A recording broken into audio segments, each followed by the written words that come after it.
안녕하십니까. 중국 경제와 기업을 파고파서 중국 경제의 상황을 자세하고 정확하게 전달하는 파고파자 중국 경제 시간입니다. 오늘 또 아주 일보의 추희진 기자와 함께 중국 업계의 다양한 모습을 탐구해 보겠습니다. 안녕하십니까. 안녕하십니까. 아주일보 최진희입니다. 반갑습니다. 예, 중국의 시진핑 주석의 3기가 출범이 지난주에 됐죠. 네. 그러면 앞으로 중국 경제가 어떻게 변화할지 관심사인데 오늘은 여기에 발맞춰서 어떤 기업을 소개할 예정입니까?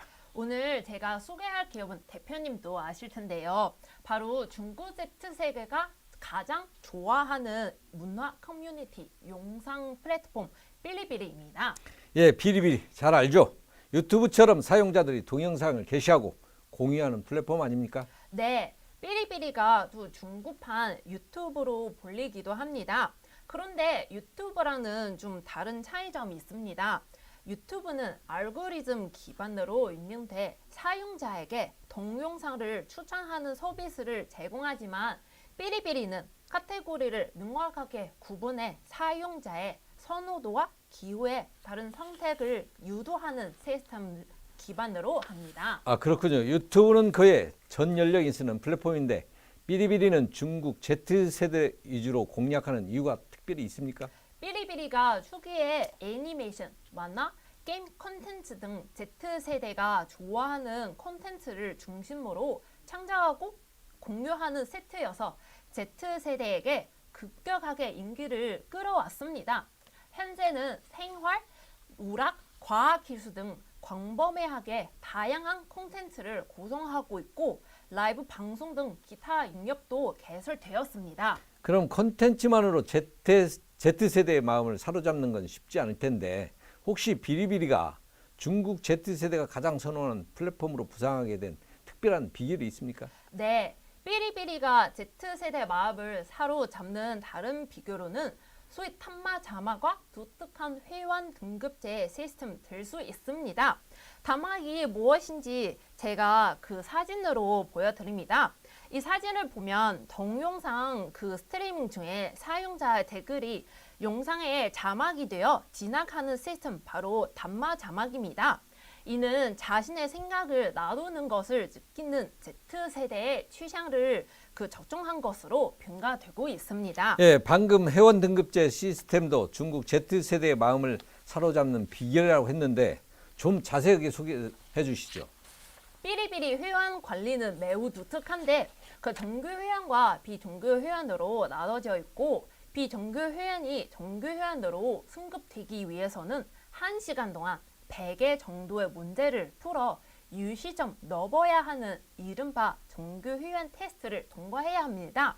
이 문제의 절반 정도는 댓글 예절과 저작권법에 관한 것인데 욕설이나 비속어를 사용 시 정규 회원 바탈당하기 때문에 삐리삐리에서는 욕설과 비속어로부터 비교적 안전한 댓글 문화를 유지할 수 있게 되었습니다. 예, 정규 회원 되는데 테스트까지 통과해야 되고 회원 관리를 철저히 하는 것 같습니다. 비리비리가. 비리비리의 단막 자막 시스템과 회원 등급제 시스템을 들여다보게 되면 독특하게 비리비리라는 이름 자체도 독특한데 이 이름은 어떻게 만들어진 연유가 있습니까? 그 로마자 표기를 영어식으로 빌리빌리로 읽는 경우가 있고 그 한국어 공식 명칭도 빌리빌리나 근데 실제로 중국어 발음이 삐리비리에 가깝습니다. 또한 삐리비리 어원은 일본어에서 그 유래됐다는 얘기도 있는데요. 일본어 단어 중 애성어인 삐리비리 즉 찌릿찌릿이라는 의미를 담고 있는 수리를 중국어로 음료한 것으로 추정되고 있습니다. 그뿐만 아니라 마침 삐리삐리 사장이 애니메이션 여기 보면 이 애니메이션 이름이 과해 포전 자포 광판으로 유명한데 그 이 애니메이션에서 나오는 캐릭터 이 캐릭터 이름이 미사카 미코토의 별칭이 삐리삐리이기도 합니다. 예. 일본에 대해서는 한국이 일본 싫어하는 것보다 중국이 일본 싫어하는 게 더 심한 것으로 알고 있는데 뭐 문화를 기호에 따라 다를 수밖에 없다는 건 여기서 또 한번 느끼게 되는데 그렇다면 아시다시피 유튜브는 광고 수익과 구독 수익 즉 유튜브 프리미엄을 주요 수익원으로 소득을 올리고 있는데 비리비리는 또 같은 방식입니까? 아닙니다. 이는 삐리삐리와 유튜브 또 다른 차이점입니다. 그 삐리삐리 영상 중간에 송출되는 광고를 없애 시청자가 광고로부터 방해하지 않게 했습니다. 그 삐리삐리 홈세트 들어가 보면 맨 위에 그 여러 카테고리 나눠져 있고 그 중국어 광고라고 적혀 있는 것은 바로 광고 카테고리입니다. 이 광고 들어가면 바로 중국 타오바오 등 같은 판매 사이트 연결되게 있고 그 이런 방식으로 지금 유행하고 있습니다.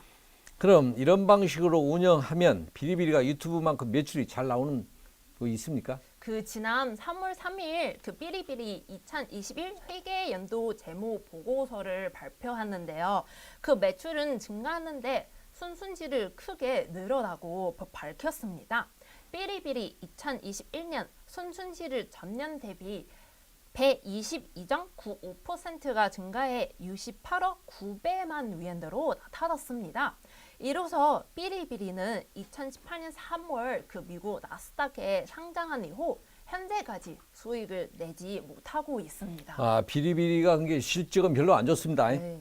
그렇다면 비리비리가 실적이 이렇게 좋지 않은데 또 다른 개선하기 위한 움직임이 있습니까?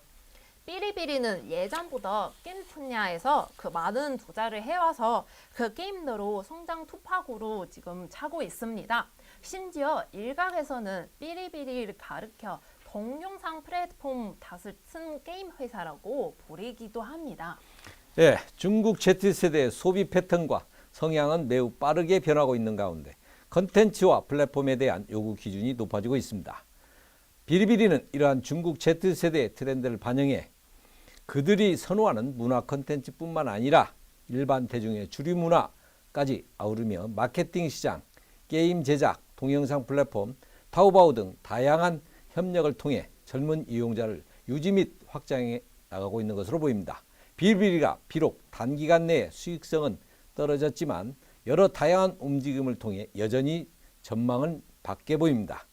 오늘 방송은 여기까지입니다. 네, 구독, 좋아요, 알림 설정 부탁드립니다. 또한 저의 아주일보 중국 삐리삐리 채널 야바오 라이바오다오 그 구독도 부탁드립니다. 감사합니다.